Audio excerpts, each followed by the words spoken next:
Think back to your history class. How often were you taught about the achievements of white people throughout the United States?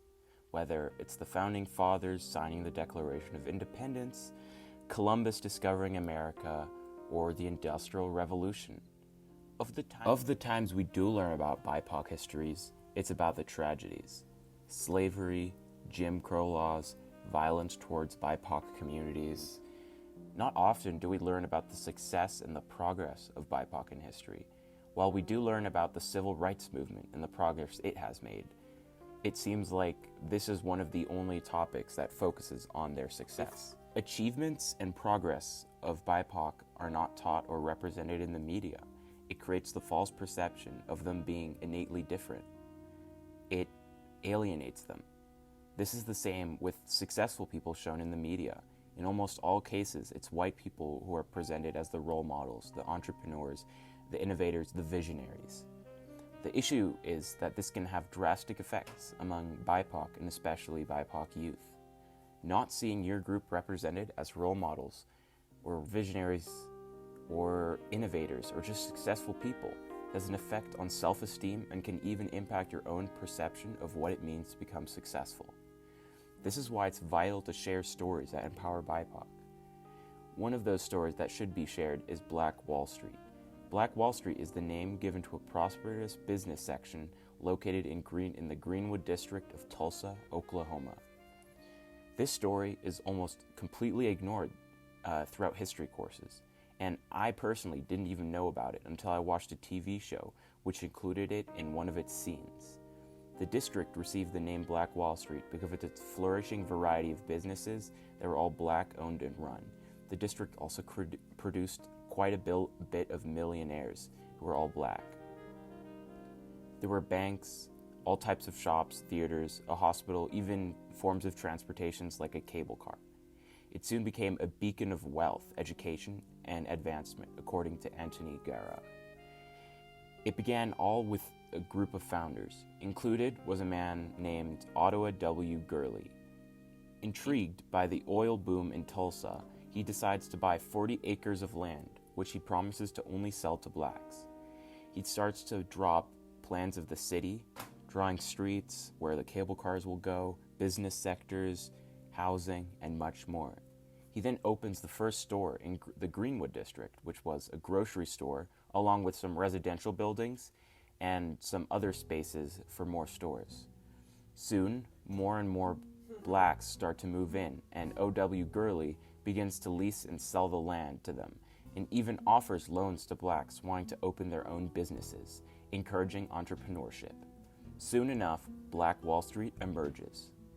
As more people moved in, Gurley soon becomes the richest man in the district, and according to some, even the richest black man in the United States, and was soon put into the position of sheriff's deputy. Another prominent figure in Black Wall Street was J.B. Stadford. He had a very similar role in Black Wall Street. He helped found it. He also bought a lot of land. However, he arrived a bit earlier in Tulsa than Gurley. He also played a big role in the community, opening many shops and even a hotel. He self-educated himself and even went to college to become a lawyer, where he helped Greenwood residents with legal issues. Greenwood had a newspaper called the Tulsa Star that was completely black-owned and run newspaper.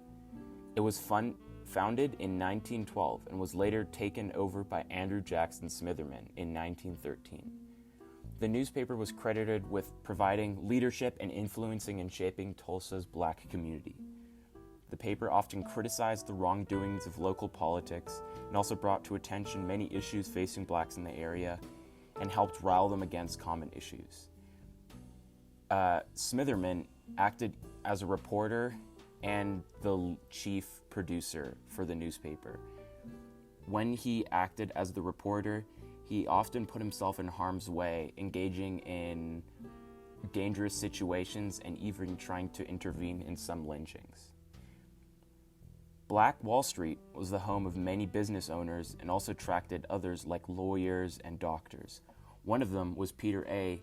Chappell. a lawyer who opened a law firm in Tulsa in 1920.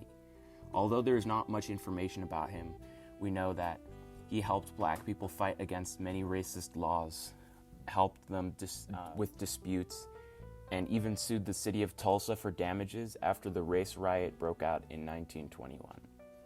The issue with not teaching about this prosperous area is that it creates the idea that black people can't be successful.